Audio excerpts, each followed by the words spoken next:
하나님의 말씀이 흥왕하여 다하더라. 이런 제목으로 사도행전 12장 13절에서 25절 말씀 함께 나누겠습니다.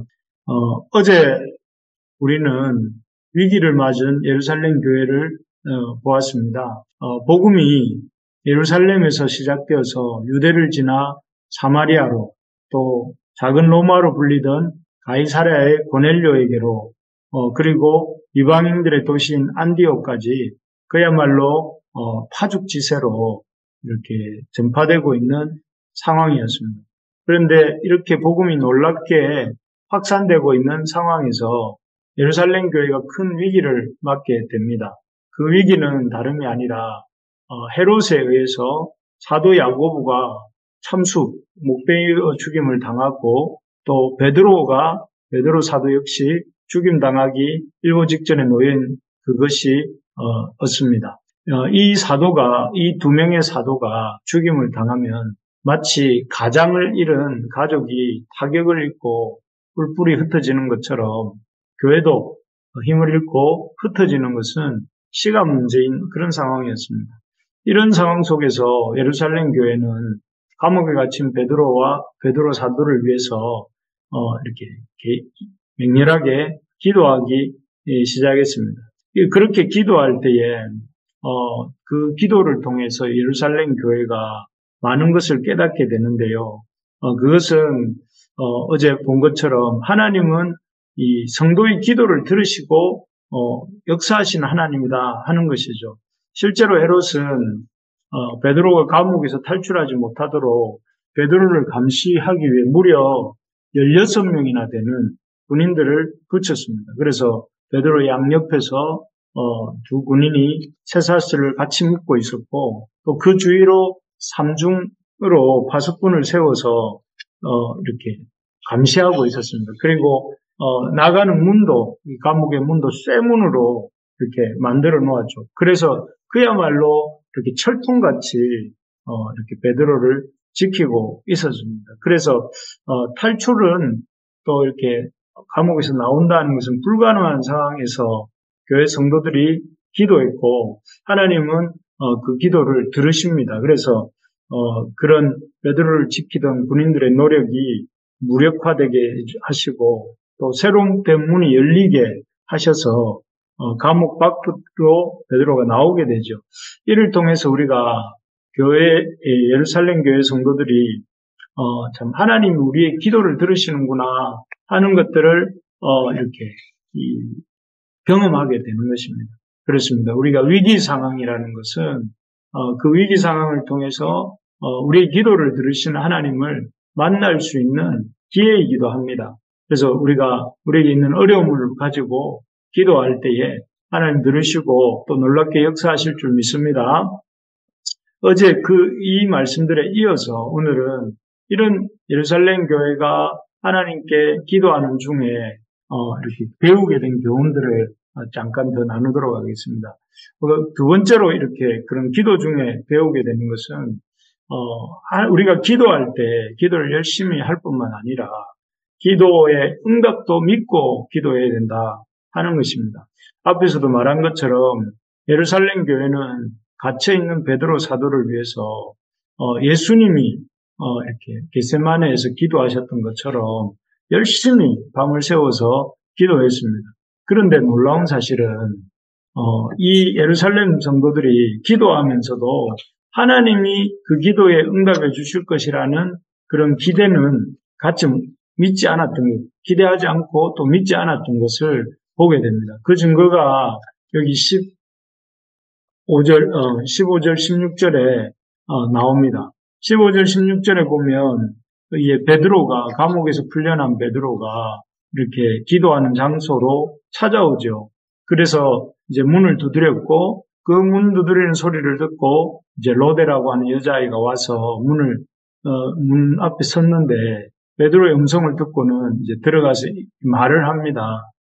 14절에 보니까 베드로가 대문 밖에 섰더라 이렇게 말을 하니까 15절에 보면 사람들의 반응이 무엇이냐면 그들이 말하되 내가 미쳤다 하나 여자아이는 힘써 말하되 참말이라니 그들이 말하되 그러면 그의 천사라 하더라 이렇게 말을 합니다.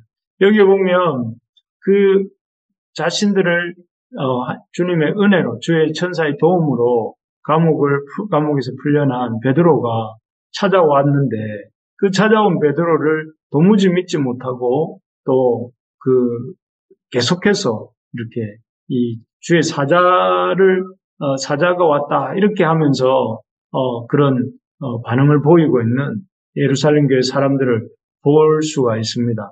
참 우리가 이 모습을 보면서 그들이 이렇게 기도를 하면서도 기도가 응답될 것을 믿지 못하고 또 실제로 응답된 것을 보면서는 그 응답을 부인하는 참 아이러니하고 참 모순된 이 성도들의 모습을 보게 됩니다. 이런 모습이야말로 예루살렘 교회 성도들의 모습이야말로 우리들의 모습이기도 하지 않습니까? 그리고 우리가 가지고 있는 믿음의 한계를 보여주는 모습이기도 합니다. 우리는 하나님을 믿는다 하고 또 하나님이 역사하실 것을 기대한다고 하면서도 우리가 참 정해놓은 답, 이것은 안 될 거야. 우리가 기도하지만 이 일은 일어날 수 없을 거야. 또 참 하나님이라도 이 일은 어떻게 하지 못하실 것이야. 이런 생각을 하면서 이렇게 하나님 앞에 믿음 생활을 할 때가 많습니다. 그러나 이렇게 오늘 본문을 통해서 우리가 기억해야 될 것은 하나님은 그 말씀하신 바를 반드시 이루시고 우리가 기도한 것들에 대해서 응답하시는 분이시다 하는 것입니다. 그래서 참 이렇게 우리가 생각할 때는 도저히 일어날 수 없는 일이라 할지라도 하나님이 기도할 때에 하나님께서 놀라운 또 역사가 일어난다. 하나님의 뜻 안에서 하나님의 역사를 이루신다 하는 것을 우리가 믿을 수 있기를 소망합니다. 그래서 옛날에 이 내총 감삼이라고 하는 우찌무라 간조라고 하는 분이 그런 말을 했습니다. 성경에서 기적을 빼면 성경은 딱 2장만 남는다.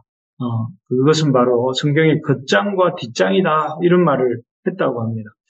정말 성경에는 우리가 생각하는 것보다 훨씬 더 많은 하나님의 기적의 역사가 있고 또 나옵니다. 그래서 천지창조, 또 예수님의 동정녀 탄생, 물을 포도주로 만드신 사건, 예수님의 무리를 걸어가신 사건, 오병이어로 5,000명을 먹이신 사건, 부활 사건, 이 모든 것들이 참 하나님의 이런 기적적 일하심이 아니고서는 우리가 일어날 수 없는 일이지 않습니까?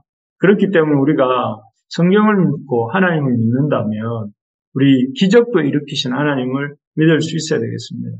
요즘 우리에게 많은 문제가 있죠. 그 문제를 놓고 우리가 어떻게 해야 되겠습니까? 바라만 보고 있지 말고 하나님의 일하심을 기대하면서 하나님에게 간절히 계속해서 기도할 수 있기를 바랍니다. 그럴 때 우리도 이 마르다에게 주셨던 말씀처럼 내가 믿으면 하나님의 영광을 보리라 하셨던 주님의 말씀처럼 될 줄로 믿습니다.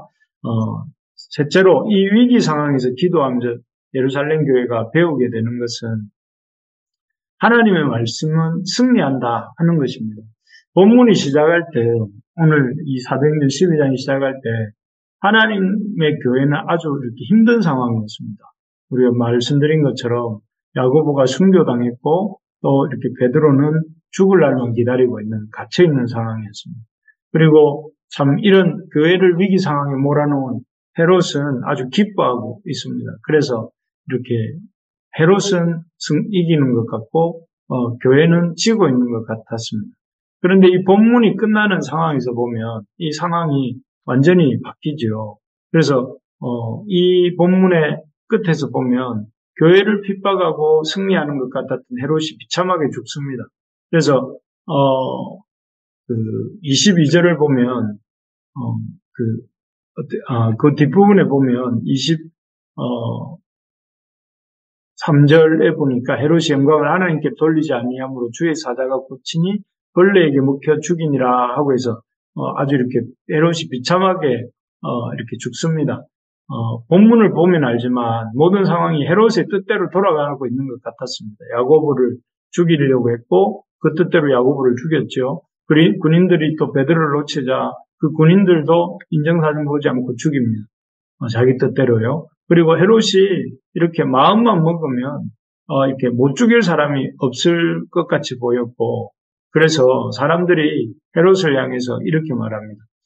백성들이 크게 부르되 22절에 보니까 백성들이 크게 부르되 이것은 신의 소리요 사람의 소리가 아니라 아부하는 거죠.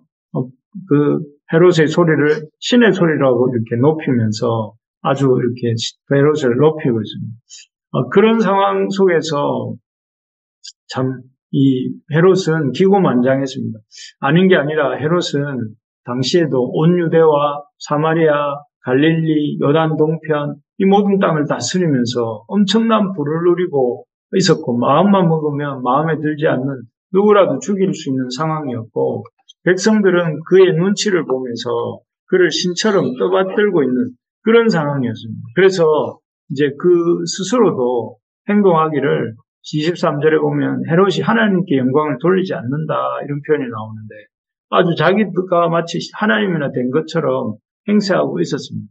그래서 참 이런 모습, 자기를 하나님처럼 생각하는 이런 모습이 참 하나님 없이 사는 인간의 이런 그런 본 모습이 어떠한가 하는 걸 보여주죠. 하나님 없이 사는 인간이라는 존재는 항상 자신이 하나님처럼 높아지기를 원하는 것입니다. 그래서 참 처음 사람 아담과 하와가 범죄할 때도 그 유혹의 첫 번째 내용이 무엇이었느냐면 그것을 먹는 날 하나님과 같이 된다 하는 것 아니었습니까?